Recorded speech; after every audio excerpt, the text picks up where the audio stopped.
I'm going to tell you this real quick because everybody that I meet and everybody that comes to see Godsmack or whatever that gets to see us after the show, this is in magazine interviews and radio interviews, and oh my God, it's been like over 10 years since we've been together, and they still ask this question. So I'm going to clarify this right now. It's part of why I'm going to do these shows.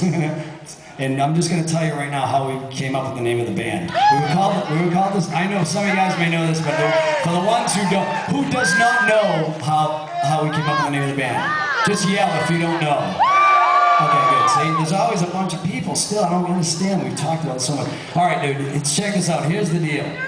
We were called the Scam, right? And we were looking for a new name of the band because we didn't think the Scam or the anything was kind of cool at that time. So.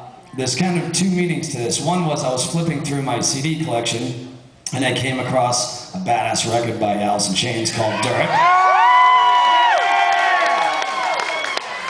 And one of the songs on there was called Godsmack, so it caught my eye and I'm like, oh, interesting name, you know, I think the guys, whatever, I brought it to them and they liked it, but we were just like, oh, I don't want to really be pegged as an Alice in Chains clone band and all that kind of stuff. We're not doing covers and that kind of thing, but we said, well, maybe, you know, people will just get over it once they hear it's originals and whatever.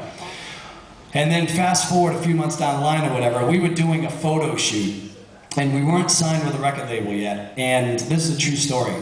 And we had already paid for the photographer. It was like $1,000. And so we couldn't get a refund, we couldn't reschedule.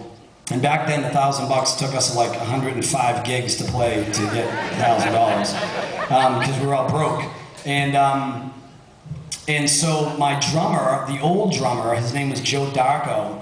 He came in rehearsal with a huge cold sore on his lip. And I was making fun of him all day about it. And he's like, please, can we reschedule? I have this big cold sore on my lip and I don't want to do the photo shoot. And I'm like, well, that's what you get for kissing other men. You shouldn't do whatever. And of course, you know, God has very...